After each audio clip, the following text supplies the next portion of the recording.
Hey everyone, and welcome to This Explainer. Today, we are diving headfirst into one of the darkest, most intellectually provocative detective stories of the entire Middle Ages. We're talking about the Cathars. This was a group so thoroughly erased from the map that they left behind literally nothing but ashes and whispers. So, what actually happened here? Let's kick things off by looking at the chilling aftermath of their destruction. Listen to this quote from an unnamed medieval farmer in the Tarn region. Since the heretics were chased away from Sabartés, there is no longer good weather in this area. The lightning strikes more frequently.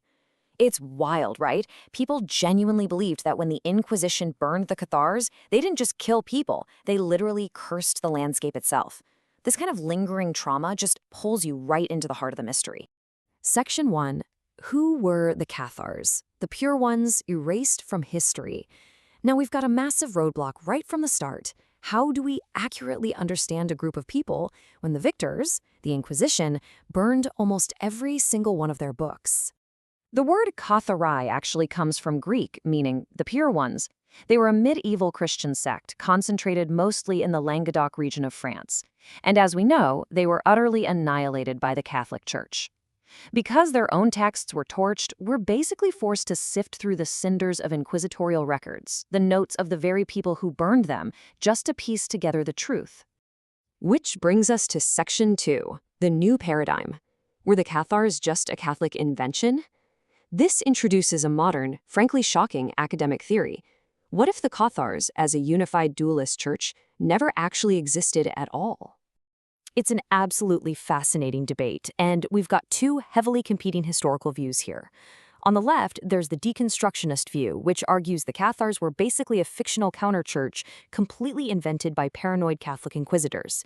On the right is the traditional view, which argues they were a real, distinct sect with genuine Eastern dualist roots. We're going to impartially weigh the evidence for both sides right now. Let's unpack that deconstructionist argument on the left first.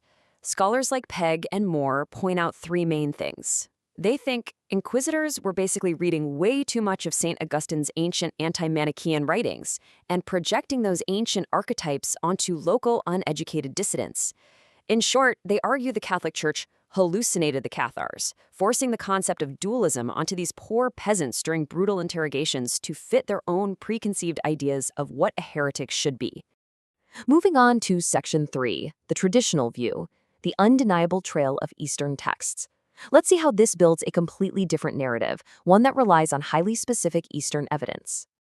If we trace the flow of ideas, we see this massive migration of Gnostic and dualist thought across centuries.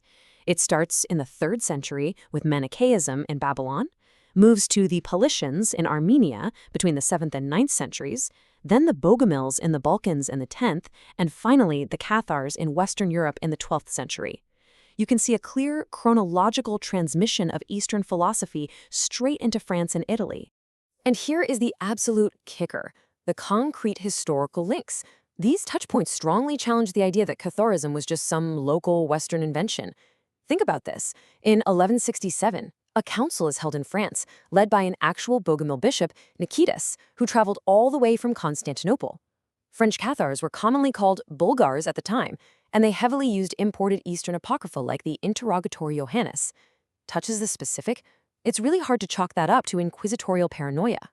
Section 4, Gnostic and Dualist Beliefs, the theology of the two worlds. Let's dive deep into their actual theology to see exactly what they believed, because their worldview is incredibly complex. So Cathar beliefs weren't even uniform among themselves. You had moderate dualism, which believed one god created the universe, but Satan shaped material reality. And then you had radical dualism, which argued for two eternal, completely opposing gods, a god of spirit and a god of matter. This kind of internal doctrinal diversity is actually a great argument that they were a real, organically evolving movement, not just a monolith invented by the Catholic Church. What's really mind-blowing about their theology are these highly specific Eastern micromyths. They identified Satan as the unjust steward of heaven. They believed human souls were actually trapped angels, completely rejected the Old Testament, and believed heavenly robes and crowns awaited saved spirits. Why does this matter? Because these bizarre specific details perfectly match Eastern Bogomil texts, not the imaginations of Western Catholics. It's literally like a theological fingerprint. Right at the core of their belief system was Docetism, This is the belief that Christ and the Virgin Mary were purely immaterial celestial beings. They never possessed physical, corruptible flesh. The Cathars had such an absolute hatred of the material world, which, remember, they thought was made by Satan, that they believed their savior could never, ever have a real physical body. And this perfectly illustrates their ontological dualism. They didn't just separate good and evil. They separated reality itself into two completely different dimensions. On one side, you have the terra viventium, the eternal, unchangeable, spiritual land of the living. On the other, the material world, a corruptible, temporary realm ruled by the god of the present age, meaning Satan. It is a radically different way of viewing existence. Section 5 echoes of the pure ones today. Even after all the massacres, the spirit of the Cathars wasn't entirely destroyed. Let's see how their suppressed philosophy leaked out into broader culture. Their ideal of non-physical, spiritual love didn't just vanish. These secular echoes of purity actually inspired the famous troubadours of Languedoc. It shaped the whole concept of courtly love, or amour courtois. That classic medieval image of knights dedicating themselves to an unattainable lady? Many historians argue that was actually a secular reflection of Catharism, transforming divine, unrequited spiritual love into a strict code of chivalric training. And here is a seriously striking connection.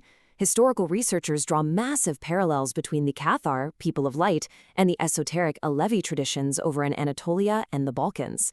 These similarities between the dualist Cathar philosophy in Europe and mystic movements in the East really highlight how shared Gnostic roots transcend geography.